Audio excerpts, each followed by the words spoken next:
ಸ್ವಲ್ಪ ದಿನಗಳ ಹಿಂದೆಯೇ ಇಂತಹ ಒಂದು ಹೇಳಿಕೆ ಬರಬೇಕಿತ್ತು, ಆದರೂ ತಡವಾಗಿ ಬಂದಿದೆ. ಸಂಸದ ಪ್ರಜ್ವಲ್ ರೇವಣ್ಣ ತಲೆಮರೆಸಿಕೊಂಡು ಇಂದಿಗೆ 24 ದಿನ ಮುಗಿದು ಹೋಯಿತು.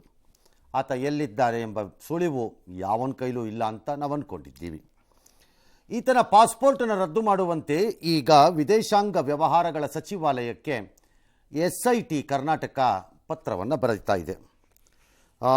ಇಂತಹ ಹೊತ್ತಲ್ಲಿ ದೇವೇಗೌಡರ ಬಗ್ಗೆ ಗೌರವ ಇದ್ದರೆ 2 ದಿನದಲ್ಲಿ ಬಂದು ತನಿಖೆ ಎದುರಿಸು ಎಂದು ಪ್ರಜ್ವಲ್ ರೇವಣ್ಣಗೆ ಮಾಜಿ ಮುಖ್ಯಮಂತ್ರಿ ಕುಮಾರಸ್ವಾಮಿ ಬಹಿರಂಗವಾಗಿ ಮನವಿ ಮಾಡಿದ್ದಾರೆ.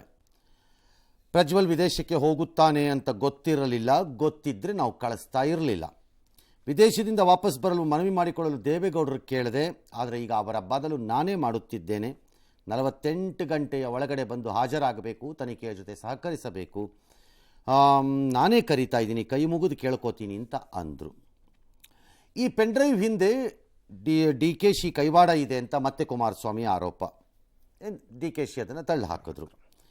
ದೇವೇಗೌಡರ ಕುಟುಂಬವನ್ನು ಮುಗಿಸಿದ್ದು ಪ್ರಜ್ವಲ್ ರೇವಣ್ಣ, ಬೇರೆಯವರಲ್ಲ ಅಂತ ಶಿವಲಿಂಗೇಗೌಡ ವಾದ. ಈ ಮಧ್ಯೆ ಹೊಳೆನರಸೀಪುರದ ಇನ್ನೊಂದು ಪ್ರಕರಣದಲ್ಲೂ ಕೂಡ HD ರೇವಣ್ಣಗೆ ನ್ಯಾಯಾಲಯ ಜಾಮೀನನ್ನು ಕೊಟ್ಟಿದೆ. ಆದರೆ ಯಾವುದೋ ಒಂದು ಜಾಮೀನು, ಇದೋ ಅಥವಾ ಮೊದಲ ಗ್ರ್ಯಾಂಟ್ ಆಗಿದ್ದ ಇದು ಕಿಡ್ನ್ಯಾಪ್ ಕೇಸ್ ಜಾಮೀನು, ಅದನ್ನು ಪ್ರಶ್ನೆ ಮಾಡಿ SIT ಹೈಕೋರ್ಟ್ಗೆ ಹೋಗ್ತಾ ಇದೆ ಅಥವಾ ಹೋಗಿದೆ. ಇನ್ನೊಂದು ಮತ್ತೊಮ್ಮೆ ಹೊಸ ವಿಶೇಷ ಪಬ್ಲಿಕ್ ಪ್ರಾಸಿಕ್ಯೂಟರನ್ನು ಅಪಾಯಿಂಟ್ ಮಾಡಿಕೊಂಡಿದೆ, ಈ ಬಾರಿ ರವಿವರ್ಮ ಕುಮಾರ್ ಅವರನ್ನು. ಜೋಡಿಸಿ ನಾನು ಮನವಿ ಮಾಡ್ತೇನೆ ಮಾಧ್ಯಮ ಸ್ನೇಹಿತರ ಮುಖಾಂತರ, ಇವತ್ತು ದೇಶಕ್ಕೆ ವಾಪಸ್ ಬಂದು ಯಾವ ಒಂದು ತನಿಖೆ ಇದೆ ಆ ತನಿಖೆಗೆ ಸಂಪೂರ್ಣವಾಗಿ ಸಹಕಾರ ಕೊಟ್ಟರು. ನಮ್ಮ ತಂದೆಯವ್ರಿಗೆ ಹೇಳಿ ಮನವಿ ಮಾಡಬೇಕು ಅಂತ ಇದ್ದೆ. ನಾನಿವತ್ತು ತಡೆಲಾರದೆ ಇವತ್ತು ನಾನೇ ಮುಂದೆ ಇದನ್ನು ಹೇಳ್ತಾ ಇದ್ದೆ, ನಮ್ಮ ತಂದೆಯವರ ಪರವಾಗಿ. ಎಲ್ಲಿದ್ದರೂ ಮುಂದಿನ 24 ಗಂಟೆಲೋ 48 ಗಂಟೆಲೋ ವಾಪಸ್ ಬರೋದ್ರ ಮುಖಾಂತರ ನನ್ನ ಪಕ್ಷದ ಕಾರ್ಯಕರ್ತರಿಗೆ ಸನ್ಮಾನ್ಯ ದೇವೇಗೌಡರಿಗೆ ಗೌರವ ತಗೊಂಬಪ್ಪ ಅಂತೇಳಿ ನಾನು ಇವತ್ತಿನ ಮುಖಾಂತರ ನಾನು ಮನವಿ ಮಾಡ್ತೀನಿ. 2 ದಿವಸ ನೆನ್ನೆ ದಿನ ಬಂತಲ್ಲ ವಿಡಿಯೋ ಕ್ಲಿಪ್ಪಿಂಗ್ಸು, CD ಶಿವ ನೆನ್ನೆ ಎಂಥದ್ದು ಬಂದಿದೆಯಲ್ಲ ಮತ್ತೊಂದು ಆಡಿಯೋ ಕ್ಲಿಪ್ಪಿಂಗು. ನೆನ್ನೆಯಿಂದ ಉಸಿರೇ ಇಲ್ಲ, ಯಾವ ಕಾಂಗ್ರೆಸ್ ನಾಯಕರು ಮುಂದೆ ಬರಲೇ ಇಲ್ಲ ಈಗ ಚರ್ಚೆ ಮಾಡೋದಕ್ಕೆ. ಕುಮಾರಸ್ವಾಮಿನೇ ಇದನ್ನ ಪೆನ್ಡ್ರೈವ್ ಬಿಟ್ಟಿದ್ದು ಅಂತ ಹೇಳಿ ಪಾಪ ಭಾಳ ಚೆನ್ನಾಗಿ ಚರ್ಚೆ ಮಾಡೋರೆ. CD ಶಿವ ಹೇಳೋರಲ್ಲ ನೆನ್ನೆ, ಆ ಹೆಣ್ಣು ಮಗಳನ್ನ ಕರ್ಕೊಂಬಂದವ್ರು ಯಾರು ಬೆಂಗಳೂರು ನಗರಕ್ಕೆ, ಸ್ವಲ್ಪ DG ಹೇಳಬೇಕು ಅಲೋಕ್ ಮೋಹನ್. ನಾನು ಅವ್ರನ್ನ 14 ತಿಂಗಳು ಮುಖ್ಯಮಂತ್ರಿ ಇದ್ದಾಗ ಕಮಿಷನರ್ ಮಾಡಲಿಲ್ಲ ಬೆಂಗಳೂರು ನಗರಕ್ಕೆ ಅಂತ. ಪಾಪ ಈಗ ನೀವು ಒಬ್ಬರು ನಮ್ಮ ಕುಟುಂಬದ ದ್ವೇಷ ತೀರ್ಸಕೊಟ್ಟಿದ್ದವರು, ಕಮಿಷನರ್ ಮಾಡಲಿಲ್ಲ ಅಂತ. ನನಗೆ ಮತ್ತೆ ಅವ್ರು ಏನು ಬೇಕಾದ್ರೂ ಹೇಳ್ಕೊಳ್ಳಿ, ನನಗೆ ಅದ್ರ ಸುದ್ದಿ ಏನು ಹೇಳಕ್ ಹೋಗಿ ನಾನು ಯಾರ ಹತ್ರನೂ ಮಾತಾಡಿಲ್ಲ. ಅವರು ಬಿಜೆಪಿಯವರೇ ಬಂದ ಹತ್ರ ಬಂದು ಭೇಟಿ ಮಾಡಬೇಕು ಅಂತ ಟೈಮ್ ಕೇಳಿದ್ರು, ನಾನು ಟೈಮ್ ಕೊಡಲಿಲ್ಲ. ಬಂದರು 1 ನಿಮಿಷ ಯಾರ ಹತ್ರನೋ ಅರ್ಧ ನಿಮಿಷನೂ ನಾನು ಮಾತಾಡಿಲ್ಲ. ನನಗೂ ಪ್ರಜ್ಞೆ ಇದೆ, ನನಗೂ ರಾಜಕೀಯದ ಪ್ರಜ್ಞೆ ಇದೆ, ವ್ಯವಹಾರ ಪ್ರಜ್ಞೆ ಇದೆ, ಸೀರಿಯಸ್ನೆಸ್ಸು ಕೂಡ ನನಗೆ ಗೊತ್ತಿದೆ. ಅದನ್ನು ದಯವಿಟ್ಟು ಇನ್ನೊಂದ್ಸತಿ ನನ್ನ ಹತ್ರ ಆ ಸುದ್ದಿನ ನೀವು ಮಾತಾಡಕ್ಕೆ ಹೋಗ್ಬೇಡಿ, ನೀವು ಕೇಳಲೂಬೇಡಿ. ಇದು ಕುಮಾರಸ್ವಾಮಿ ಅವರಿಗೆ ಅನಿವಾರ್ಯತೆ ಇತ್ತ ಸರ್ ಈ ರೀತಿ ಕೈ ಮುಗಿದು ಕೇಳ್ಕೊತೀನಿ? ಗೊತ್ತಿಲ್ಲ ಅವ್ರಿಗೆ ಅನಿವಾರ್ಯತೆ ಇದೆಯೋ ಬಿಟ್ಟಿದೆಯೋ. And I don't care whether Kumaraswamy ಅವರು ಅದನ್ನು ಕುಟುಂಬದ ಅನಿವಾರ್ಯತೆಯಿಂದ ಹೇಳ್ತಿದ್ದಾರೋ ಬಿಡ್ತಿದ್ದಾರೋ. ಓಕೆ, ಪ್ರಜ್ವಲ್ ರೇವಣ್ಣ ಎಂಬಂತಹ ವ್ಯಕ್ತಿ ಸಾಮಾನ್ಯ ನಾಗರಿಕನಷ್ಟೇ ಅಲ್ಲ, ದೇಶದ ಕಾನೂನನ್ನು ರಚನೆ ಮಾಡುವಂತಹ ಸಂಸತ್ತಿನಲ್ಲಿ ಕುಳಿತುಕೊಂಡಿದ್ದ ವ್ಯಕ್ತಿ, ಈಗಲೂ ತಾಂತ್ರಿಕವಾಗಿ ಸಂಸದಾನೆ. ಕಾನೂನಿಗೆ ಮರ್ಯಾದೆ ಕೊಟ್ಟು ಬರಬೇಕು ಅಂತ ನಾನು ಹೇಳ್ತೀನಿ. ಅವರು ಭಾವನಾತ್ಮಕವಾಗಿ ಅವರ ಕುಟುಂಬದ ಪರವಾಗಿ ಅವ್ರು ಏನು ಬೇಕಾದ್ರೂ ಹೇಳ್ಕೊಳ್ಳಿ. Okay, if you have any sense of shame or responsibility, ಮರ್ಯಾದೆ ಮತ್ತು ಜವಾಬ್ದಾರಿ ಅನ್ನೋದೇನಾದರೂ ಇದ್ದರೆ ಆ ಕಾನೂನಿಗೆ ತಲೆಬಾಗಿ ಬರಬೇಕು. ನಂಬರ್ 2, ಇದೆಲ್ಲ ನಡೆದ ನಂತರವೂ ಹಾಸನದ ಜನರಿಗೆ ಉತ್ತರ ಕೊಡುವುದಕ್ಕೆ ಬರಬೇಕು. ಕಾರಣ, ನಿಮ್ಮನ್ನು ರಾಜಕೀಯವಾಗಿ ಉಳಿಸಿರೋದು ಅಥವಾ ಈ ಹಂತದವರೆಗೆ ತಂದಿದ್ದು ಆ ಜನ, ಅವ್ರಿಗೆ ಉತ್ತರ ಕೊಡಬೇಕು. ನೀವು ದೇವೇಗೌಡರು ಕೊಡ್ತಿರೋ ಕುಮಾರಸ್ವಾಮಿ ಕೊಡ್ತಿರೋ ಬಿಡ್ತಿರೋ, ಇಟ್ಸ್ ನಾಟ್ ಮೈ ಪ್ರಾಬ್ಲಮ್. ಆಯ್ಕೆ ಮಾಡಿದವ್ರನ್ನ, ಅದು ನಿಮ್ಮ ಸಮಸ್ಯೆ, ನೀವು ಕುಟುಂಬದೊಳಗಡೆ ಏನಾದ್ರು ಕೊಟ್ಕೊಳ್ಳಿ. ಕಾಮನ್ ಸೆನ್ಸ್ ಇಲ್ಲದೆ ಸಣ್ಣ ಒಂದು ತಟ್ಟೆ ಕಳ್ಳ ಪಾತ್ರೆ ಕಳ್ಳಂತರ ಓಡೋಗಬಾರ್ದು. ಅದಲ್ಲ, ಆ ನಡವಳಿಕೆ ಅಲ್ಲ ಅದು. ಎರಡನೇದು, ಈ ಮಹಾವ್ಯಕ್ತಿ ಓಡೋಗಿ ಸಾಧಿಸ್ತಿರೋದು ಏನು ಅನ್ನೋದನ್ನು ಆತ ಅರ್ಥ ಮಾಡಿಕೊಳ್ಳೋ ಅಷ್ಟು ಬುದ್ಧಿ ಇಲ್ಲ ಅನ್ನೋದಿದ್ದರೆ how did he become an M P? How did he become an M P? ಓಡ್ ಹೋಗಿ ಸಾಧಿಸುವುದು ಏನು? ಆಪ್ಷನ್ ಇರೋದು ಎರಡು. ಒಂದು, ನಾನು ಬಂದದನ್ನು ಫೇಸ್ ಮಾಡ್ತೀನಿ ಅನ್ಬೇಕು, ಫೇಸ್ ಮಾಡಬೇಕು, ಸರಿನೋ ತಪ್ಪು? ಹೌದು. ಎರಡನೇದು, ನಾನು ಬರದೇ ಇಲ್ಲ ನಿಮ್ಮ ದೇಶಕ್ಕೆ ಇನ್ನೊಂದು ಸರಿ ಅಂತ ಡಿಕ್ಲೇರ್ ಮಾಡಿಕೊಂಡು ಎಲ್ಲೋ ತಲೆಮರೆಸಿಕೊಂಡು ಹೋಗಬೇಕು. ಯಾವ್ದಾದ್ರು ಒಂದು ನೀವು ತೀರ್ಥ ಮಾಡಬೇಕಲ್ಲ. Eternally you can't be sitting as you want. ನನಗೆ ಇಷ್ಟ ಬಂದ ಹೊತ್ತಲ್ಲಿ ನಾನು ಇಷ್ಟ ಬಂದ ಕಾಲದಲ್ಲಿ ಕೂತಿರ್ತೀನಿ ಅನ್ನೋಕ್ಕೆ ಯಾವ ಲೆಕ್ಕಾಚಾರ ಅದು? ಒಂದು ವೇಳೆ ನಾಳೆ ನೀವೇ ಹೋಮ್ ಮಿನಿಸ್ಟರ್ ಆದಾಗ ಯಾರೋ ಒಬ್ಬ ಆರೋಪಿ ಹೀಗೆ ನಡವಳಿಕೆ ನಡ್ಕೊಂಡ್ರೆ ಆಗ ನೀವು ಅವ್ರು ಏನು ಹೇಳ್ತೀರಿ ನೀವು? ದಟ್ ಇಸ್ ಅ ಪಾಸಿಬಿಲಿಟಿ ಅಲ್ಲ. ಹೌದು. You being N M P ಅಥವಾ ನಾಳೆ ಎಮ್ ಎಲ್ ಎನೇ ಆಗ್ಬೋದೇನಪ್ಪ, ನಂಗೆ ಗೊತ್ತಿಲ್ಲ ಈ ಕೇಸಲ್ಲಿ ಏನಾಗುತ್ತೋ ಬಿಡುತ್ತೋ, ಅದು ಆಮೇಲಿನ ಪ್ರಶ್ನೆ. ಆಗೇನು ಉತ್ತರ ಕೊಡ್ತೀರಿ ನೀವೆಲ್ಲ? ನಾಚಿಕೆ ಬೇಡವಾ ಸ್ವಲ್ಪನಾದ್ರೂ? ಹಾಗಾಗಿ ಕುಮಾರಸ್ವಾಮಿ ಕೈ ಮುಗಿದು ಕರೆದು ಮಾಡೋದು ಅದು ಅವರ ಕುಟುಂಬದ ಭಾವನಾತ್ಮಕ ವಿಚಾರ. ಕಾನೂನಿಗೆ ಮರ್ಯಾದೆಯನ್ನು ಕೊಟ್ಟು ಬರೋದು ಒಬ್ಬ ಒಳ್ಳೆ ನಾಗರಿಕನ ಲಕ್ಷಣ. ಆ ನಾಗರಿಕನ ಒಳ್ಳೆಯ ಲಕ್ಷಣವನ್ನು ಕಾನೂನಿಗೆ ತಲೆಬಾಗುವುದನ್ನು ತೋರಿಸಲು ಸಾಧ್ಯವಿಲ್ಲದಿದ್ದರೆ you are unfit to be a citizen of this country. As simple as it is. ಈ ನೆಲದ ಕಾನೂನಿಗೆ ಬೆಲೆ ಕೊಡಲಿಲ್ಲ ಅಂತ ಅನ್ನೋದೇ ಆದರೆ ನಾಳೆ ದಿನ ಜನರ ಮುಂದೆ ಹೋಗಿ ನನ್ನನ್ನು ಆಯ್ಕೆ ಮಾಡಿ ಅಂತ ಹಿಂಗೆ ಕೇಳೋಕ್ಕಾಗುತ್ತೆ? ಆಯ್ಕೆ ಮಾಡಿ ಅಲ್ಲ, ಈಗ ನಾಳೆ ಫಲಿತಾಂಶ ಏನು ಬರುತ್ತೋ ಬಿಡುತ್ತೋ ನಮ್ಗೆ ಯಾರಿಗೂ ಗೊತ್ತಿಲ್ಲ. ಜೂನ್ 4ನೇ ತಾರೀಕು. ಆಗ ನೆಲದ ಕಾನೂನಿಗೆ ಮರ್ಯಾದೆ ಕೊಡದೇ ಇದ್ದೊಂದು ಸಂಸದ ಹೆಂಗಾಗತ್ತೆ ಸಾಧ್ಯ? ಹೆಂಗಾಗತ್ತೆ? Let us leave it to him. If you has any common sense, ಸಾಮಾನ್ಯ ಜ್ಞಾನ ಎಂಬುದು ಏನಾದ್ರು ಇದ್ದರೆ ಮತ್ತು ಬುದ್ಧಿ ತಲೆ ಒಳಗಡೆ ಬ್ರೈನ್ ಸ್ಥಿಮಿತದಲ್ಲಿದ್ದರೆ he will take a call. ಇಲ್ಲ ಬಂಡತನದಲ್ಲಿ ಹೀಗೆ ಇರ್ತೀನಿ ಅಂದರೆ ಫೇಸ್ ಇಟ್, ಅನುಭವಿಸಿ. ಯಾವನ್ ಬೇಡ ಅಂದವನು? ಎಸ್. ಇನ್ನು ಪ್ರಜ್ವಲ್ ಪೆನ್ ಡ್ರೈವ್ ವಿಚಾರದಲ್ಲಿ ಮಾಜಿ ಸಿಎಂ ಕುಮಾರಸ್ವಾಮಿ ಭಾವನಾತ್ಮಕ ಅಸ್ತ್ರವನ್ನು ಪ್ರಯೋಗ ಮಾಡಿದ್ದಾರೆ. ಪ್ರಜ್ವಲ್ ಪ್ರಕರಣದಿಂದ ನೊಂದ ದೇವೇಗೌಡರು ರಾಜ್ಯಸಭಾ ಸ್ಥಾನಕ್ಕೆ ರಾಜೀನಾಮೆಗೆ ಮುಂದಾಗಿದ್ರು, ನಾನೇ ತಡೆದೆ. ಯಾರ್ದೋ ತಪ್ಪಿಗೆ ಗೌಡರ ಕುಟುಂಬವನ್ನು ರಾಜಕೀಯವಾಗಿ ನಾಶ ಮಾಡೋದು ಎಷ್ಟು ಸರಿ ಅಂತ ಅವರು ಪ್ರಶ್ನೆ ಮಾಡಿದ್ದಾರೆ. ಭಾವನಾತ್ಮಕವಾಗೆಲ್ಲ ಮಾತನಾಡಿದ್ದಾರೆ. ಕುಮಾರಸ್ವಾಮಿಯ ಈ ಆರೋಪಗಳನ್ನು ಸಿಎಂ ಮತ್ತು ಡಿಸಿಎಂ ಇಬ್ಬರು ಕೂಡ ಅಲ್ಲಗಳೆದಿದ್ದಾರೆ. ಈ ಮಧ್ಯೆ ಮಾಜಿ ಪ್ರಧಾನಿ ದೇವೇಗೌಡರ ಬಗ್ಗೆ ಲಘು ಹೇಳಿಕೆ ನೀಡಿದ ಆರೋಪ ಎದುರಿಸ್ತಾ ಇರುವ ಎಲ್.ಆರ್. ಶಿವರಾಮೇಗೌಡ ವಿರುದ್ಧ ಜೆಡಿಎಸ್ ಪ್ರತಿಭಟನೆಯನ್ನು ನಡೆಸಿದೆ. ಈ ಮಧ್ಯೆ ಲೈಂಗಿಕ ದೌರ್ಜನ್ಯ ಕೇಸ್ನಲ್ಲಿ ಮೇ 22ರವರೆಗೆ ದೇವರಾಜೇಗೌಡ ನ್ಯಾಯಾಂಗ ಬಂಧನ ವಿಸ್ತರಿಸಲಾಗಿದೆ. ರಾಜ್ಯಸಭಾ ಸ್ಥಾನಕ್ಕೆ ರಾಜೀನಾಮೆ ಕೊಡಬೇಕು ಅಂತ ತೀರ್ಮಾನ ಮಾಡಿದ್ದವರು. ಯಾವುದೇ ಕಾರಣಕ್ಕೂ ಯಾರೋ ಮಾಡಿದ ತಪ್ಪನ್ನ ಏನೋ ಮಾಡಿಕೊಂಡು ನೀವು ಆ ಸ್ಥಾನಕ್ಕೆ ರಾಜೀನಾಮೆ ಕೊಟ್ಟರೆ ನಷ್ಟ ರಾಜ್ಯಕ್ಕೆ ಅಂತಕ್ಕಂಥದ್ದನ್ನು ನಾನು ದೇವೇಗೌಡರಿಗೆ ಹೇಳಿದ್ದೆ. ಭಾಳ ಕನ್ವಿನ್ಸ್ ಮಾಡಿದ್ದೆ ನಾನು ಬೇಡ ಅಂತೇಳಿ. ಈ ಪ್ರಕರಣದಿಂದಲೇ ಅವರು ನೊಂದಿದ್ದಾರೆ. ನಾನು ಯಾವ ಮುಖ ಎತ್ಕೊಂಡು ನಾನು ರಾಜ್ಯಸಭೆಗೆ ಅಲ್ಲಿ ಹೋಗಿರಲಿ ಅಂತಕ್ಕಂಥದ್ದು ಅವ್ರ ಮನಸ್ಸು. ಯಾರೋ ಮಾಡಿದ ತಪ್ಪಿಗೆ ಎಲ್ಲರೂ ಸೇರಿಸಿ ಕುಟುಂಬನೇ ಸಂಪೂರ್ಣ ಸರ್ವನಾಶ ಮಾಡೋದು ಇದು ಯಾವ ನ್ಯಾಯ? ಸಿದ್ದರಾಮಯ್ಯನವರೇ, ನಮ್ಮ ಪಕ್ಷದಲ್ಲಿದ್ದಾಗ ನನ್ನ ತಾಯಿಯ ಕೈ ಅನ್ನ ತಿಂದು ಬೆಳೆದಿದ್ದೀರಿ. ಆ ತಾಯಿ ನೋವೇನು ಅನ್ನೋದು ಗೊತ್ತಿದೆ ನನಗೆ. ಪ್ರಾಮಾಣಿಕವಾದ ಜವಾಬ್ದಾರಿಯನ್ನು ನಿರ್ವಹಿಸ್ತೀನಿ ಅಂತಕ್ಕಂಥದ್ದು ನಿಮ್ಮಲ್ಲಿದ್ದರೆ, ಮೊದಲು 14 ವರ್ಷ ಏನು ಡ್ರೈವರ್ ಆಗಿದ್ದೇನೆ ಅಂತಕ್ಕಂಥದ್ದನ್ನ ಹೇಳ್ಕೊಂಡಿದ್ದಾನಲ್ಲ, ಇವತ್ತಿನವರೆಗೆ ಅವ್ರ ಬಗ್ಗೆ ಏನಾದರೂ ಯಾವ ಮಟ್ಟದ ತನಿಖೆ ಮಾಡೋ ಪ್ರಾರಂಭ ಮಾಡಿದ್ರಿ? ಆಡಿಯೋ ಯಾರು ಲೀಕ್ ಮಾಡೋ ಎವಿಡೆನ್ಸ್ ಏನ್ರಿ ಇದೆ? ಏನೋ ಎವಿಡೆನ್ಸ್ ಇದೆ ಅಥವಾ ಅಲಿಗೇಷನ್ ಮಾಡಿರೋರಿಗೆ ಎವಿಡೆನ್ಸ್ ಇದೆಯಾ? ಏನೋ ಹೇಳ್ತಾರೆ ಅಷ್ಟೇ. ನಮ್ ಗೌರ್ಮೆಂಟ್ ಕಾನೂನು ರೀತಿಯ ಇನ್ವೆಸ್ಟಿಗೇಷನ್ ಮಾಡಿಸ್ತದೆ. ಜೆಡಿಎಸ್ ನವರು ಷಡ್ಯಂತ್ರ ಮಾಡಿದ್ರು, ದೇವೇಗೌಡರ ಕುಟುಂಬದವ್ರ ಮೇಲೆ, ರೇವಣ್ಣನ ಮೇಲೆ ಷಡ್ಯಂತ್ರ ಮಾಡಿದ್ರೆ ಇವ್ರನ್ನ ಯಾಕೆ ಸಸ್ಪೆಂಡ್ ಮಾಡಿದ್ರು? ಪಾರ್ಟಿಯಿಂದ ಯಾಕೆ ಸಸ್ಪೆಂಡ್ ಮಾಡಿದ್ರು? ಆ ತಿಂಗಳಲ್ಲಿ ಗೊತ್ತಿದ್ರು, ಟಿಕೆಟ್ ಯಾಕೆ ಕೊಟ್ರು? ಅವ್ರ ಪರವಾಗಿ ಭಾಷಣ ಮಾಡಕ್ ಯಾಕೆ ಹೋದ್ರು? ಗೊತ್ತಿದ್ವು. ಎಲ್ಲಿ ಷಡ್ಯಂತ್ರ ಎಲ್ಲಿದೆ? ನನಗೆ ಅದಕ್ಕೂ ಯಾವ ಥರದ ಸಂಬಂಧ ಇಲ್ಲ. ನನ್ನ ಹೆಸರು ಹೇಳ್ಕೊಳ್ಳಿಲ್ಲ ಅಂದರೆ, ನನ್ನ ಹೆಸರನ್ನ ಪ್ರಸ್ತಾವ ಮಾಡಿಲ್ಲ ಅಂದರೆ ಅವ್ರಿಗೆ ಯಾರಿಗೂ ನಿದ್ರೆ ಬರುವುದಿಲ್ಲ. ನನಗೆ ಅದಕ್ಕೆ ಅವಶ್ಯಕತೆ ಇಲ್ಲ. ನಾನು ಯಾವುದಕ್ಕೂ ಉತ್ತರ ಕೊಡೋಂಥ ಸಂದರ್ಭ ಇಲ್ಲ. ನನಗೂ ಅದಕ್ಕೂ ಸಂಬಂಧ ಇಲ್ಲ. ಅವ್ರು ಹೇಳಿದ್ದಾರೆ ಉಪ್ಪು ತಿಂದವ್ರು ನೀರು ಕುಡಿಬೇಕು ಅಂತ. ಕಾನೂನಿದೆ, ಕಾನೂನು ಏನು ಬೇಕೋ ತೆಗೆದುಕೊಳ್ತಾರೆ. ನನಗೆ ಮತ್ತೆ ಅವ್ರು ಏನು ಬೇಕೋ ಅವ್ರಿಗೆ ಹೇಳ್ಕೊಳ್ಳಿ. ನನಗೆ ಅದು ಸುದ್ದಿ ಏನು ಹೇಳಕ್ ಹೋಗಿ ಅಂದ್ರೆ ಎಮೋಷನಲ್ ಆಗಿ ಪ್ರಶ್ನೆ ಮಾಡುವಂಥದ್ದೆಲ್ಲ ಈ ಸಂದರ್ಭದಲ್ಲಿ ಬೇಕಾಗಿತ್ತು. ಪ್ರಶ್ನೆ ಮಾಡಿದ್ರೆ ನಿಮ್ಮ ರಾಜಕಾರಣ ನೀವೇನು ಬೇಕಾದ್ರೂ ಮಾಡ್ಕೊಳ್ಳಿ. ದರ್ ಇಸ್ ಎ ಲಾ, ಅದನ್ನು ಫೇಸ್ ಮಾಡಬೇಕು. ಸಿಂಪಲ್. ಈಗ ಚೀಫ್ ಮಿನಿಸ್ಟರ್ ಹೇಳಿಬಿಟ್ರು, ಎಲ್ಲಿದೆ where is a proof for audio? ಆಡಿಯೋಗೆ ಪ್ರೂಫನ್ನು ಎಲ್ಲಿಂದ ಕೊಡೋದು? ಆಡಿಯೋನೇ ಆಗಲ್ಲ ಕೊಡಕ್ಕೆ. ಆಡಿಯೋನೇ ಒಂದು ಪ್ರೂಫ್ ಆಗುತ್ತಲ್ಲ? ಆಡಿಯೋನೇ ಪ್ರೂಫ್ ಆಗಲ್ಲ ಕಾನೂನಲ್ಲಿ. ಓಕೆ. ಹಾಂ, ಹಾಗಾಗಿ ಆಡಿಯೋಗೆ ಪ್ರೂಫ್ ಎಲ್ಲಿಂದ ಕೊಡೋಕ್ಕಾಗಲ್ಲ. ಅನ್ಲೆಸ್ ಸರ್ಕಮ್ಸ್ಟಾನ್ಷಿಯಲಿ ಏನಾದ್ರು ಯೂಸ್ ಮಾಡಿಕೊಂಡ್ರೆ ಮಾಡ್ಕೋಬೇಕಷ್ಟೇ. ಎರಡನೇದು, ಈ ನಿರ್ಧಾರ ಚೀಫ್ ಮಿನಿಸ್ಟ್ರು ಆಡಿಯೋ ಪ್ರೂಫನ್ನು ನಾಳೆ ಬೇರೆಯವ್ರದ್ದು ಬಂದಾಗಲೂ ಅದೇ ನಿಲುವಿಗೆ ಬರಬೇಕು. ಹಾಂ, ಹೌದು. You cannot make two laws. ಯಾರದ್ದೋ ಆಡಿಯೋ ಪ್ರೂಫ್ ನಾಳೆ ಬಂದಾಗ ಯಾನಕ್ಕಾರುವೆ ಆಗೇನು ಅದು ಆವಾಗ ಆಡಿಯೋ ಪ್ರೂಫ್ ಆಗತ್ತೆ, ಮಾತಾಡಿಲ್ವ ಫೋನಲ್ಲಿ ಅಂತ ನಂಗೆ ಅನ್ನಕ್ಕೆ ಬರಲ್ಲ. ನೀವಾಗ ಒಬ್ರಿಗೊಂದೊಬ್ರು ಆಗಲ್ಲ. ಇನ್ನು ಡಿ ಕೆದವ್ರದ್ದು ಅವ್ರ ಸ್ಟ್ಯಾಂಡ್, ನಾನು ಮಾತಾಡಲ್ಲ, ನನಗೂ ಅದಕ್ಕೂ ಸಂಬಂಧ ಇಲ್ಲ. ಫೇರ್, ಮಾತಾಡೋದು ಬೇಡ ಅಂತಂದ್ರೆ ಅವ್ರಿಗೆ ಅದಕ್ಕೆ ಸಂಬಂಧ ಇಲ್ಲ. ನಾವು ಹಿಂಗೆ ಹೇಳೋಕ್ಕಾಗತ್ತೆ ಅದಕ್ಕೆ. ಈ ಶಿವರಾಮೇಗೌಡ ಲುಕ್ಸ್ ಲೈಕ್ ರಾಮಾಯಣ ಮಹಾಭಾರತದಲ್ಲಿ ಬರುವ ಉಪಕಥೆಗಳ ಪಾತ್ರಧಾರಿ ಇದ್ದಂಗಿದ್ದಾರೆ ನನಗೆ.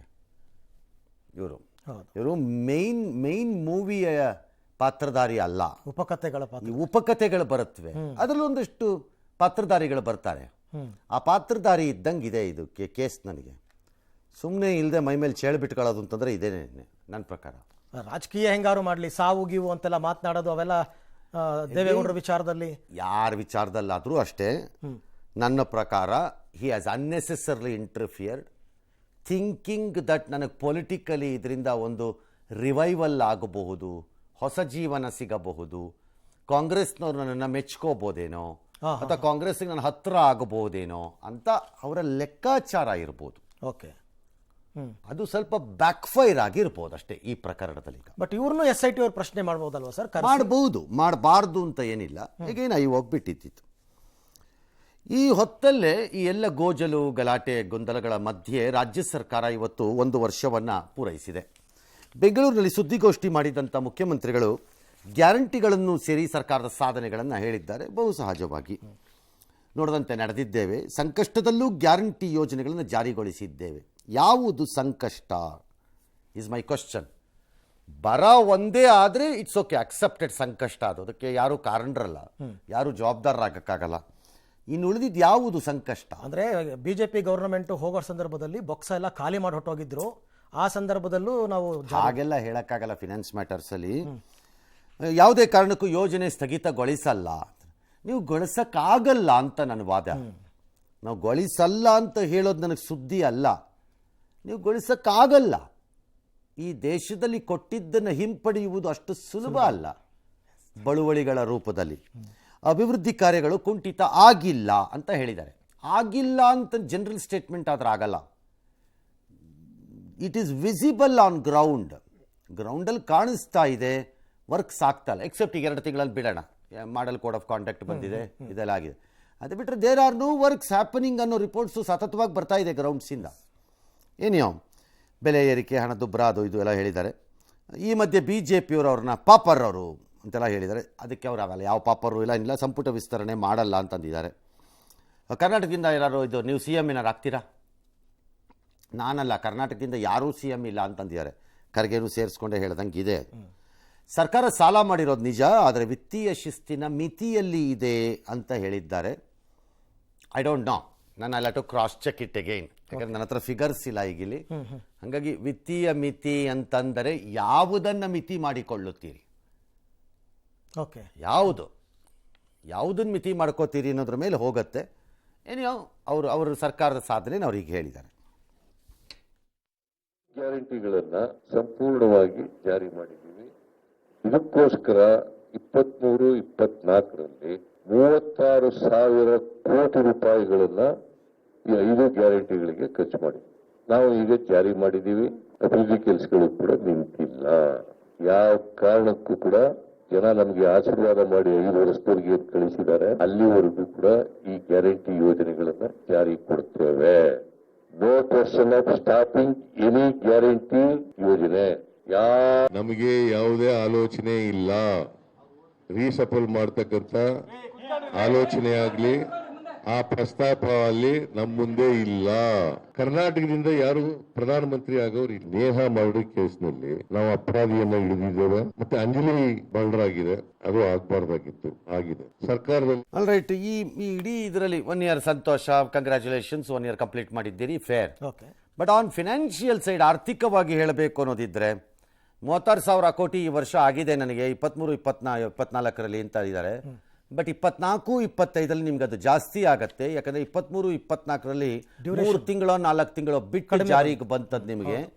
ಪ್ಲಸ್ ಅದು ಹೋಲ್ಡ್ ಆಗಿ ಬಂದಿದೆ ಅದು, ಹಾಗಾಗಿ ನಿಮ್ಗೆ ಒಂದಷ್ಟು ದುಡ್ಡು ಉಳಿದಿರ್ಬೋದು. ದಾಟ್ 36,000 ಕೆನಾಟ್ ಬಿ 36,000, ಅದು 50,000 ಕೋಟಿಗೆ ಹೊಟ್ಟೋಗುತ್ತದೆ ಈ ವರ್ಷಕ್ಕೆ. ನಂಬರ್ 1. ನಂಬರ್ 2, ಪ್ರೆಷರ್ ಎಲ್ಲಿ ಮೌಂಟ್ ಆಗುತ್ತೆ ಅಂದರೆ ಸರ್ಕಾರಿ ನೌಕರರ ಸಂಬಳನ ನೀವು ಒಂದು ಪುನರ್ವಿಮರ್ಶೆಗೆ ಒಳಪಡಿಸಲೇಬೇಕು. ಈಗ ಮಾಡಲ್ ಕೋಡ್ ಆಫ್ ಕಾಂಡಕ್ಟ್ ಮುಗಿದ ತಕ್ಷಣ ನಿಮ್ಗೆ ಅದೊಂದು 6-7 ಸಾವಿರ ಕೋಟಿ ಬಂದು ಕೂತ್ಕೋಬೋದು ಎಕ್ಸ್ಟ್ರಾ ಅಡಿಷನಲಿ. ನಂಬರ್ 3, ಭಾಳ ಸ್ಕಾಲರ್ಶಿಪ್ಸು, ಈ ಥರ minor schemes, it could be SC ST ಅಥವಾ ಯಾರೋ ಡ್ಯಾಶ್ ಬೇರೆ ಬೇರೆ ಥರದ ಸ್ಕಾಲರ್ಶಿಪ್ಸು, ಈ ಥರದ ಮೈನರ್ ಸ್ಕೀಮ್ಸ್ ಏನಿದೆ, ಅಸಿಸ್ಟೆನ್ಸ್ ಸ್ಕೀಮ್ಸು, ಅವುಗಳು ಹೊಡೆತ ಬಿದ್ದಂಗೆ ಕಾಣಿಸ್ತಾ ಇದೆ. ಬಿಕಾಸ್ ರಿಪೋರ್ಟ್ಸ್ ಆರ್ ಕಮಿಂಗ್, ಇದಕ್ಕೆ ದುಡ್ಡು ಬರ್ತಾ ಇಲ್ಲ ಇದಕ್ಕೆಲ್ಲ ಅಂತ. ಅದನ್ನೆಲ್ಲ ವಾಪಸ್ ಕೊಡಬೇಕಾಗಿ ಬರುತ್ತೆ. You cannot hold it. Next, ಹಾಲಿನ ಉತ್ಪಾದಕರಿಗೆ ಬಹುಭಾಗಗಳಲ್ಲಿ ನೀವು ಹಣವನ್ನು ಕೊಡಬೇಕಾಗಿ ಬಂದಂಗೆ ಕಾಣಿಸ್ತಾ ಇದೆ. ವಿಚ್ ಕುಡ್ ಬಿ ಅರೌಂಡ್ 700 ಒಂದು 800 ಕೋಟಿ ಅಥವಾ 1000 ಕೋಟಿವರೆಗೂ ಇರ್ಬೋದು.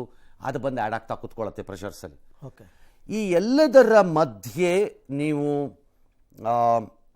ಇಲ್ಲ ಟು ಅರೇಂಜ್ ಮನಿ ನಿಮ್ಮ MLAಗಳು ಅಥವಾ ಕ್ಷೇತ್ರಗಳ ಕೆಲಸಗಳಿಗೆ, ನಾರ್ಮಲ್ ವರ್ಕ್ ಅದಲ್ಲ ದುಡ್ಡದು. ಇದಾದ ಮೇಲೆ ಬೇರೆ ಯೋಜನೆಗಳು. ಹಾಗಾಗಿ ಗ್ಯಾರಂಟಿಗಳನ್ನು ಹಿಂದಕ್ಕೆ ತಗೊಳ್ಳಲ್ಲ ಅನ್ನೋ ಕ್ವಶನ್ ಇಲ್ವೇ ಇಲ್ಲ ಈಗ. ಕೊಡಲೇಬೇಕು. ಬಟ್ ಇದರ ಪರಿಣಾಮಗಳು ಮತ್ತು ಇದು ಹಾಕಬಹುದಾದ ನಮ್ಮ ಮೇಲಿನ ಒತ್ತಡಗಳೆಲ್ಲ ಈ ವರ್ಷ ನಿಧಾನಕ್ಕೆ ಕಾಣಿಸಕ್ಕೆ ಸ್ಟಾರ್ಟ್ ಆಗಬಹುದು. ಯಾವ ರೂಪದಲ್ಲಿ ಕಾಣುತ್ತೆ, ನಾನು ಐ ಆಮ್ ಕ್ಯೂರಿಯಸ್, ವೆಯ್ಟ್ ಮಾಡ್ತಾ ಇದ್ದೀನಿ. ಬಟ್ ಹೆಚ್ಚುವರಿ ಹೊರೆಗಳ ಬಗ್ಗೆ ತಾವು ಹೇಳಿದ್ರಲ್ಲ ಸರ್, ಎಕ್ಸ್ಟ್ರಾ ಅಡಿಷನಲ್ ಆಗಿ ಯಾವ್ಯಾವ್ದು ಬರುತ್ತೆ ಅಂತ ಅಂದ್ಬಿಟ್ಟು, ಹಾಗಾಗಿ ಈಗ ವಿತ್ತೀಯ ಶಿಸ್ತಿನ ಮಿತಿಯಲ್ಲೇ ಸಾಲ ಮಾಡ್ತೀವಿ ಅಂದ್ರೆ ಅಗೈನ್ ಸಾಲಕ್ಕೆ ಹೋಗ್ಬೇಕಾಗತ್ತಾ ಅಂತ. ಸಾಲ ಇಲ್ಲದೆ ಈ ಸರ್ಕಾರ ಇನ್ನು ಮುಂದೆ ಬದುಕಲಿಕ್ಕೆ ಸಾಧ್ಯವೇ ಇಲ್ಲದ ಪರಿಸ್ಥಿತಿಗೆ ಆಗೋಗಿದೆ. ಈ ಸರ್ಕಾರ ಅಲ್ಲ, ಜನರಲಿ ಕರ್ನಾಟಕ. ಆದ್ರೆ ಎಷ್ಟು ಸಾಲ ಅನ್ನೋ ಕ್ವಶನ್ ಇದ್ದಂಗಿದೆ ಇಲ್ಲಿ. ಓಕೆ. ಈ ಸಾಲದ ಮಿತಿಯನ್ನ ಯಾವ ಮಿತಿ ಅನ್ನೋದು ನಮ್ಗೆ ಸ್ಪಷ್ಟ ಆಗಬೇಕು ಫಸ್ಟ್. ಫಿಸ್ಕಲ್ ರೆಸ್ಪಾನ್ಸಿಬಿಲಿಟಿ ಬಿಲ್ಲಲ್ಲಿ ಇರೋಂತಹ ಮಿತಿ ಯಾವ ಮಿತಿ, ಅದಾದ್ಮೇಲೆ ಅದನ್ನು ಆಲ್ಟ್ರೇಷನ್ಸ್ ಮಾಡ್ಕೊಂಡಿದ್ದಾರೆ. ತರಾವರಿ ರೂಪದಲ್ಲಿ ಹಣನ ಎತ್ತಕ್ಕೆ ಸ್ಟಾರ್ಟ್ ಮಾಡಿದ್ದಾರೆ. ಬ್ಯಾಕ್ಡೋರ್ ಮೆಥಡ್ಸಲ್ಲಿ ಹಣ ಎತ್ತಕ್ಕೆ ಸ್ಟಾರ್ಟ್ ಮಾಡ್ತಿರ್ತಾರೆ. ಹಾಗಾಗಿ ಇದೆಲ್ಲ ಮುಂದೆ ಬರುತ್ತೆ ಎಲ್ಲೋ ಒಂದು ಕಡೆ, ಯಾವುದು ಎಲ್ಲೋ ಕಡೆ ಬರಬೇಕು. ಯಾಕಂದ್ರೆ ಇದೆಲ್ಲ ಯಾವುದು ಔಸಿಟ್ಕೊಳ್ಳೋಕ್ಕಾಗೋಂಥ ಸರ್ಕಾರದಲ್ಲಿ ಅಲ್ಲ ವಿಚಾರಗಳು. ಹಾಗಾಗಿ ದೇರ್ ಅಪಿಯರ್ಸ್ ಟು ಬಿ ಏನಾದರೂ ಗ್ಯಾರಂಟಿ ಸ್ಕೀಮ್ಗಳು ಈ ಸರಿ ಫುಲ್ ಫಿನಾನ್ಷಿಯಲ್ ಇಯರ್ನಲ್ಲಿ ಹೆವಿ ಪ್ರೆಷರ್ ಅಂತ ಅಂದ್ಬಿಟ್ರೆ 36ರಿಂದ 60 ಆ ಥರ ಎಲ್ಲ ಹೋಗಿ ಕೂತ್ಕೊಂಡ್ಬಿಟ್ರೆ ಅದು there is appears to be a serious problem ಅಂತ ಕಾಣಿಸ್ತಾ ಇದೆ. ಪೊಲಿಟಿಷಿಯನ್ಸ್ ಅದನ್ನು ಒಪ್ಪದೇ ಇರಬಹುದು, ಬಟ್ ಆರ್ಥಿಕ ವಿಚಾರದಲ್ಲಿ ಅಂಕಿಅಂಶಗಳನ್ನು ಇಟ್ಕೊಂಡು we will have to check it later. Okay. ಇನ್ನು ಸಿದ್ದರಾಮಯ್ಯ ಸರ್ಕಾರಕ್ಕೆ 1 ವರ್ಷ ಪೂರೈಸಿರೋ ಹಿನ್ನೆಲೆ ವಿಪಕ್ಷಗಳು ಸಹಜವಾಗಿ ದಾಳಿ ಮಾಡಿದೆ. ವಿಜಯೇಂದ್ರ, ಅಶೋಕ್ ಅವರೆಲ್ಲ ಕೂಡ ಸರ್ಕಾರದ ವಿಚಾರದ ಬಗ್ಗೆ ಬಿಟ್ಟಿ ಭಾಗ್ಯಗಳಿಗಾಗಿ ಅಭಿವೃದ್ಧಿಯನ್ನು ಸಿದ್ದರಾಮಯ್ಯ ಮಾಡ್ತಿಲ್ಲ ಅಂತೆಲ್ಲ ಹೇಳಿದ್ದಾರೆ. ಆದರೆ ಇಷ್ಟೆಲ್ಲ ಆರೋಪ ಮಾಡಿದ ಮೇಲೆ ಸುಮ್ಮನೆ ಸರ್ಕಾರದ ವಿರುದ್ಧ ಮಾತನಾಡಿದ್ರೆ ನಾವು ಸುಮ್ಮನಿರಲ್ಲ, ಇದನ್ನ ಕಿವಿ ಮಾತು ಅಂತಲಾದರೂ ಅನ್ಕೊಳ್ಳಿ, ವಾರ್ನಿಂಗ್ ಅಂತಾದರೂ ಅನ್ಕೊಳ್ಳಿ ಅಂತ ಸಚಿವ ಪ್ರಿಯಾಂಕ್ ಖರ್ಗೆ ಎಚ್ಚರಿಕೆ ನೀಡಿದ್ದಾರೆ. ಯಾರು ಏನು ಮಾತಾಡಿದ್ದಾರೆ ಅಂತ ನೋಡ್ಬೋಣ. ಬಹುಮತದೊಂದಿಗೆ ರಾಜ್ಯದಲ್ಲಿ ಅಧಿಕಾರಕ್ಕೆ ಬಂದಂತ ಸಂದರ್ಭದಲ್ಲಿ ಸಾಕಷ್ಟು ನಿರೀಕ್ಷೆಗಳನ್ನು ಹುಟ್ಟಾಕಿದ್ದಂತ ಕಾಂಗ್ರೆಸ್ ನಾಯಕರು ಸಾಲವನ್ನ ಮಾಡಿ ಯಾವುದೇ ಒಂದು ಅಭಿವೃದ್ಧಿ ಕೆಲಸ ಕಾರ್ಯಗಳಾಗ್ಲಿಲ್ಲ, ಒಂದು ಗುದ್ಲಿ ಪೂಜೆನೂ ಕೂಡ ಆಗ್ಲಿಲ್ಲ, ಹೊಸ ಕಾಮಗಾರಿಗಳನ್ನ ತೆಗೆದುಕೊಳ್ಳಿಲ್ಲ, ಹೊಸ ಯೋಜನೆಯನ್ನ ಯಾವುದು ಕೂಡ ಘೋಷಣೆ ಮಾಡಲಿಲ್ಲ. ಇವತ್ತು ದಲಿತರ ಕಾಂಗ್ರೆಸ್ ಸರ್ಕಾರ 1 ವರ್ಷ ಕೊಲೆಗಡಕರಿಗೆ ಹರ್ಷ, ಖಜಾನೆ ಫುಲ್ ಕ್ಲಿಯರ್, ಖಾಲಿ. ನೇಹಾ, ಮೀನಾ, ಅಂಜಲಿ ಮಹಾಲಕ್ಷ್ಮಿಯರು, ಮನೆ ಮಹಾಲಕ್ಷ್ಮಿಯರು. ಆದರೆ ನಮ್ಮ ಮನೆಯ ಮಹಾಲಕ್ಷ್ಮಿಗಿಲ್ಲ ಬದುಕುವ ಭಾಗ್ಯ. ಈ ಪದೇ ಸರ್ಕಾರಕ್ಕೆ ಇವರು ಜನರಲ್ಲಿ ತಪ್ಪು ಮಾಹಿತಿ ಕೊಡ್ತಾರೆ. ನೀವು ಸರ್ಕಾರ ಏನಾದ್ರೂ ಲೋಪ ಇದ್ರೆ ಹೇಳಿ, ದತ್ತಾಂಶಗಳು ಕೊಡಿ, ಸ್ಟ್ಯಾಟಿಸ್ಟಿಕ್ಸ್ ಕೊಡಿ, ಏನಾದ್ರೂ ನಡೆದಿದ್ರೆ ಹೇಳ್ರಿ, ಕೊಟ್ಬಿಟ್ಟು ಮಾತಾಡ್ರಿ, ನಾವೇನ್ ಬೇಡ ಅಂತ ಇಲ್ಲ. ಆದ್ರೆ ಸಮಾಜದಲ್ಲಿ ಇದನ್ನು ವಾರ್ನಿಂಗು ಗೀರ್ನಿಂಗು ಅಂತ ಪ್ರಿಯಾಂಕ್ ಖರ್ಗೆ ಹೇಳ್ಬಿಟ್ರೆ ಇಲ್ಲಿ ಕೂತ್ಕೊಂಡು ಕೇಳೋಕ್ಕಾಗಲ್ಲ. ನೀವು 40% ಅಂತ ಮಾತಾಡಿದಾಗ ಏನು ಕೊಟ್ಟು ಮಾತಾಡಿದ್ರಿ? ಅವ್ರ ಸರ್ಕಾರ ಇದ್ದಾಗ ಪೇ CM ಅದು part of the political fights ಇದು. ಹೌದು. ಅದನ್ನ ಇವರು ನಾನು ಪೊಲೀಸ್ಮೆನ್ ತರ ಬಿಹೇವ್ ಮಾಡ್ತೀನಿ ಅಂದ್ರೆ ನಡೆಯಲ್ಲ ಅದು ಅಂತ ನನ್ನ ಅಭಿಪ್ರಾಯ. ಸರಿ. ಎರಡನೇದು ಫೈನಾನ್ಸ್ ವಿಚಾರದಲ್ಲಿ ಡಾಟಾ ಕೊಟ್ಕೊಂಡೇ ಮಾತಾಡ್ಬೋದು. ಈಗ ಹಿಂದಿನ ಸರ್ಕಾರದಲ್ಲಿ ಇದ್ದಾಗಲೂ ನೀವು ಎಲ್ಲ ಅದೇ ಮಾಡಿರೋದೇ ಕೆಲಸ, ಬಾಯಿ ಬಂದಂಗೆ ಮಾತಾಡ್ಕೊಂಡು ಹೋಗಿರೋದು, ಒಂದಕ್ಕೂ ದಾಖಲೆ ಇಲ್ಲ. ಯಾವುದಕ್ಕಿದೆ, ಯಾವುದಕ್ಕೆ ಕೊಟ್ಟು ಮಾತಾಡಿದ್ರು, ಯಾರು ಮಾತಾಡಿದ್ರಾಗ? ಹೌದು, ಯಾರು ಮಾತಾಡ್ಲಿಲ್ವಲ್ಲ. ಎಲ್ಲರೂ ಅಧಿಕಾರದಲ್ಲಿ ಇದ್ದಾಗ 1 ವರ್ಷ ಬೇಕಾದಾಗ ನನಗೆ ಹಿಂಗಾಗಬೇಕು, ಹಾಗಬೇಕಾದಾಗ ಹಂಗೆ ಹಾಕಬೇಕು, ಇದು ವಾರ್ನಿಂಗ್ ಅಂದ್ರೆ whom are you warning? The same warning can be issue to ಹಾಗಾದ್ರೆ ಖರ್ಗೆ, ರಾಹುಲ್ ಗಾಂಧಿ ಬೈ ಮೋದಿ ಹಂಗಾರ ಅವಾಗ ಸಂವಿಧಾನವನ್ನು ಬದಲಾಯಿಸುತ್ತಿದ್ದಾರೆ. ಯಾರು ಬರ್ಕೊಟ್ಟಿರೋರು, ಕೈಯಲ್ಲಿ ಬರ್ದಿರೋರು ಸಂವಿಧಾನ ಬದಲಾಯಿಸ್ತಾರೆ ಅಂತ ಅವರು ಹಂಗಾರೆ ವಾರ್ನಿಂಗಾ? ಅಲ್ಲ, ಪಾರ್ಟ್ ಆಫ್ ಎ ಪೊಲಿಟಿಕಲ್ ಡಿಸ್ಕೋರ್ಸ್ಗಳಷ್ಟೇ. ಎಸ್,